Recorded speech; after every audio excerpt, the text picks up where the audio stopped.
What would you guys do if you found out the person that you were dating and was really into you and you were really into them back didn't want to be seen in public with you? Oh, well, that would be a hard pill to swallow. But I'm getting sex in private? Yes. I'm cool. No, you are not.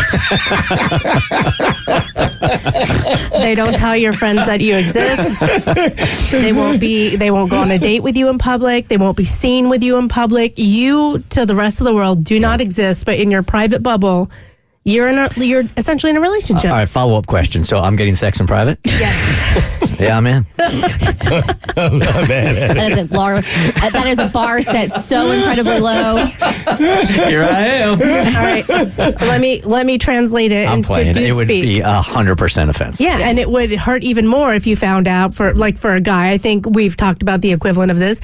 Bert, if you found out it's because you're short, and that's why they don't want to be seen in public with you. And there's a writer named Christine Shainwald who wrote an open letter to the men who will have sex with her but won't date her publicly because she is a fat woman. And she says it's one thing if you're not into fat women. Everyone has their preferences, but if you want to have sex with us without being seen in public, that's emotionally abusive. Now she's heard this from them, or this is what she's assuming? Let me read her quick little anecdote. She said, many years ago, I had a thing with this guy that I thought was a relationship material. He had an amazing body, but a great personality as well. And I was honest when I met him. I was looking for something more than sex, and he led me to believe that he wanted to as well. Between mind-blowing sex sessions, we ordered in, we played video games, we watched movies, couple things that couples do together without the label. But when I tried him to go to a show or dinner with me, he refused. My frustration grew, and I confronted him. Why don't we ever go anywhere?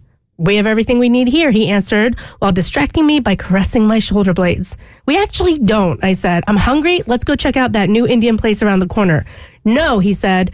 We might run into one of my buddies, he said, moving his body further away from me. The underlining meaning was clear. He couldn't take the chance that someone he knew would see him with me. He needed to keep our relationship on the DL so that no one would ever suspect that he enjoyed spending time with me, a fat woman.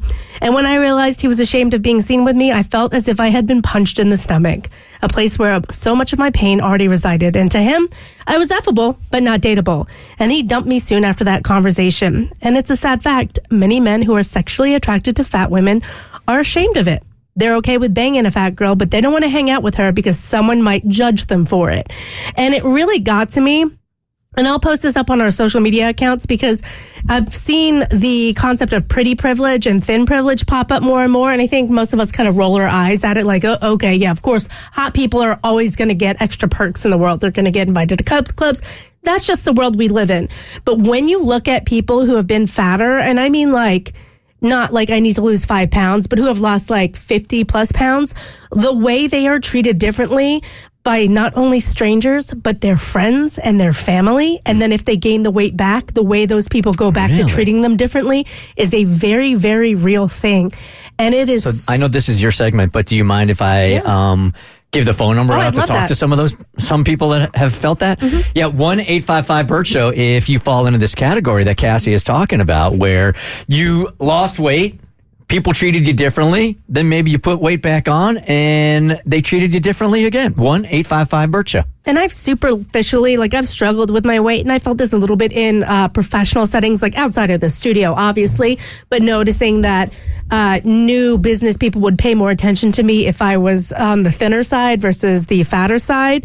And that always stuck out to me. And I wrote it off the first few times. I'm like, don't be ridiculous. No one's looking at this. And then it repeatedly happened. And I noticed as I got thinner, I got more attention.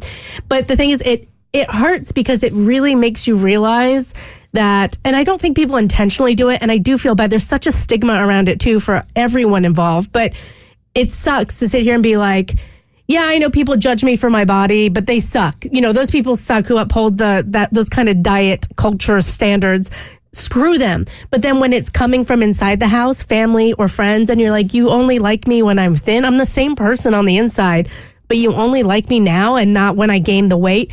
That is a crushing feeling, because at that point you look at everything you've been told your entire life about.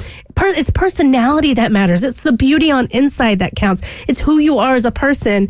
And those things happen and you're like, was everything I've been told always a lie? Am I really just the sum of myself is my body and my physical appearance, and that is all that people care about? Getting back to the sex portion of this whole thing, I guess the way around that is to go out before you get physical with him, so you would know if he's that shallow or not.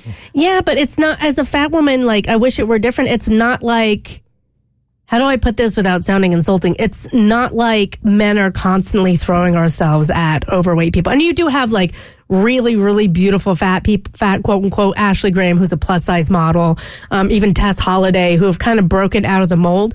But it's not like you can just be like, well, we have to go out. You drop your standards. And it's not to say you can't find a good man or a good woman. Like, let me back that up. Like, my husband is amazing and I would date him thick or thin and he doesn't care. And those guys do exist, but it's not like they're banging down your door. So you kind of take what you can get. And as an insecure fat person, if you like guys and when any guy shows interest in you, that is validation that you crave. Oh, that's real. And when you get that, it doesn't matter if that dude doesn't live up to your standards. You'll lower your standards because finally someone has found you desirable and you have been found worthy, and like somebody sees you. And so that's why you can get into this relationship behind closed doors. And that's what makes it hurt so much more on the backside, because you might have dropped your standards, or you might have been like, that's okay, nobody is perfect. And then it's a kick to the gut when they're like, yeah, you're good enough on the inside to bang, in the most intimate way, but to be seen with you is so disgusting. I could never let my friends know. You really explained that very beautifully. Thanks. You really did. Hey, Krista, good morning. You're on the Bert Show. Hi.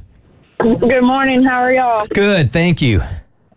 So, I'm 28 now, okay? And I'm about 5'5", 175 pounds. When I was 16 in high school, I was about 275 pounds, okay? And as a high school girl, all high school girls want love and attention, whatever. And I had pretty friends and things like that who always had boyfriends, never me, that kind of thing. Or I would have this same exact thing. People who would talk to me on the low or try to get in my pants in high school, but they didn't want to be seen with me or want to have a relationship with me. And then I lost all this weight. And, I had, like, stretch marks and things like that before I ever had kids. And I lost all this weight, and it was like all this attention came out of nowhere. Even people who like, downed me in high school, they don't even recognize me now, but I remember them, and they're like, hey, how you doing, trying to get at me. And I'm like, no, I remember how you treated me in high school. I'm the same person on the inside as I was then, now. That I look better, or I have a nicer body, or this and that. I'm like slim thick is what people like to call me now.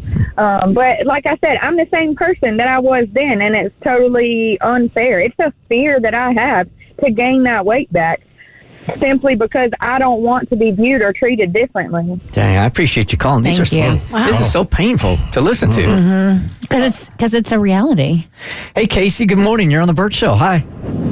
Good morning. Yes, I've been a server in the same restaurant for about 13 years, and I had a baby, and I weighed like about 240, 243, and I noticed like all the men there, they would never talk to me or nothing, and then I lost about 100 pounds, and I got down to about 140, and everybody just came out of nowhere and noticed me and started talking to me and stuff like that, and it just felt, you could tell, like, you didn't even notice me or want nothing to do with me when I was a thicker, but now that I'm small, everybody's giving me all this attention, so I definitely feel that it sucks. It's sad. It's because it's like the bigger you get, the more invisible you become.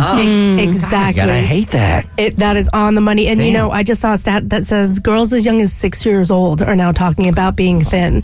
And the thing is, fat people have just as much value as thin people, but we live in a society where the currency is being thin, and fat people are broke in that area. And no matter how much we beg, it's not going to change, and it's exhausting. So I just want to leave any overweight woman or man out there with these words from the author.